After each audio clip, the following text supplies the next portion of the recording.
가방 안엔 굳은 다짐이 the backpacker 우리는 backpackers yeah we the backpacker 내가 묻은 신발이 바래져도 backpacker 우리는 backpackers 출발은 언제나 겁없이 시작부터 맨발 내 눈에 싹 다 basic 보다와의 step pipe 펴진 내 black tie 프로젝트만 necktie 기본이 안 돼 있는 stupid I'm ready to fire right bad vision is game판이 바른 후론 없이 bad vision on my mind you're mad at me 싹 다니 내 땜발 날 check 가방 안에 매체로 Pesatnya perkembangan media sosial menjadikan informasi sekecil apapun cepat sampai ke masyarakat. Sayangnya pesatnya perkembangan media sosial tersebut tidak dibarengi oleh kemampuan masyarakat untuk membedakan mana berita yang benar dan mana yang salah atau hoax. Hoax atau berita palsu adalah informasi bohong tetapi dibuat seolah-olah benar. Hoax atau berita bohong seringkali mendominasi media sosial seperti belakangan ini. Tidak hanya informasi berupa tulisan, tetapi juga gambar, bahkan video. Sejumlah penelitian di luar negeri dan Kementerian Komunikasi dan Informatika mencatat masyarakat Indonesia malas membaca buku, tapi sangat suka menatap layar gadget berjam-jam, ditambah paling cerewet di media sosial. Kecepatan jari untuk like, komen, dan share dinilai melebihi kecepatan otaknya. Padahal informasi yang disajikan belum tentu benar. Ujungnya, masyarakat Indonesia menjadi sasaran empuk untuk provokasi dan hoax.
Pancasila pertama, 1. Ketuhanan Yang Maha Esa. Sila pertama mengajarkan nilai moral, kejujuran, dan menjauhi perilaku yang merusak. Menyebarkan hoaks dan fitnah adalah tindakan yang tidak sesuai ajaran agama. Cara memperlakukan sila pertama yaitu gunakan kata yang baik, hormati perbedaan keyakinan, dan hindari konten provokatif. Kemanusiaan yang adil dan beradab. Di era digital, kita sering menjumpai kasus cyberbullying seperti komentar kasar, hinaan, dan ujaran kebencian yang merendahkan martabat manusia. Padahal, Pancasila mengajarkan kita untuk berempati, menghargai setiap orang, dan bersikap manusiawi dalam setiap tindakan, termasuk saat kita berkomentar di internet. Karena itu, mari kita menjaga etika bermedia sosial, hindari cyberbullying, bagikan konten yang edukatif, dan tetaplah humanis dalam setiap kata dan ucapan. Dengan begitu, kita bukan hanya menghormati orang lain, tetapi juga menunjukkan bahwa nilai kemanusiaan masih hidup dalam diri kita. Pancasila ketiga yaitu Persatuan Indonesia, hoaks politik atau SARA. Hoaks sengaja dibuat untuk memperpecah belah negara Indonesia. Jadi, pentingnya kita mengamalkan Pancasila ketiga untuk mempersatukan NKRI. Dengan cara, kita harus mensaring, kita harus mencari tahu apakah berita tersebut benar-benar terjadi atau hanya dengan karangan saja sebelum video-video tersebut tersebar. Jadi, kita sebagai anak muda, Gen Z juga disarankan untuk membikinkan konten agar dapat mempersatukan persatuan Indonesia. Kerakyatan yang dipimpin oleh hikmat kebijaksanaan dalam permusyawaratan perwakilan. Di media sosial, kita sering menemukan perdebatan yang tidak didukung oleh data, argumen yang emosional, bahkan komentar yang berubah menjadi debat toksik. Ruang digital yang seharusnya menjadi tempat bertukar pikiran justru menjadi dipenuhi oleh ujaran yang tidak membangun.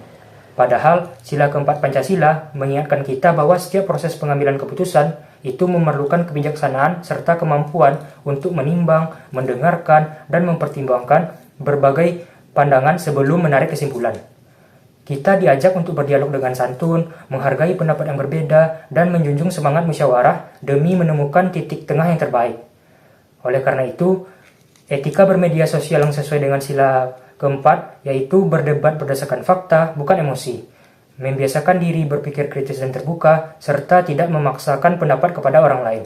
Dengan cara itu, diskusi online bisa menjadi ruang yang lebih sehat, dewasa, dan bermanfaat bukan hanya untuk diri kita sendiri, namun juga bagi masyarakat digital secara keseluruhan. Yang terakhir yaitu sila kelima, yaitu sila keadilan sosial bagi seluruh rakyat Indonesia. Jika dikaitkan dengan analisis keujaran kebencian, hoaks, dan etika digital, dapat kita jelaskan bahwa sila kelima menekan perlakuan yang adil dan tanggung jawab bersama dalam kehidupan bermasyarakat. Dalam konteks digital, sila ini mendorong kita untuk tidak merugikan orang lain melalui hate speech maupun penyebaran hoaks, karena keduanya menciptakan ketidakadilan, merusak reputasi, serta menimbulkan kesenjangan sosial. Etika digital yang sesuai sila kelima berarti menggunakan media digital secara bijak, memverifikasi informasi sebelum membagikan, menghargai martabat orang lain, serta menciptakan ruang digital yang aman dan setara bagi semua orang. Sekian dari saya, terima kasih.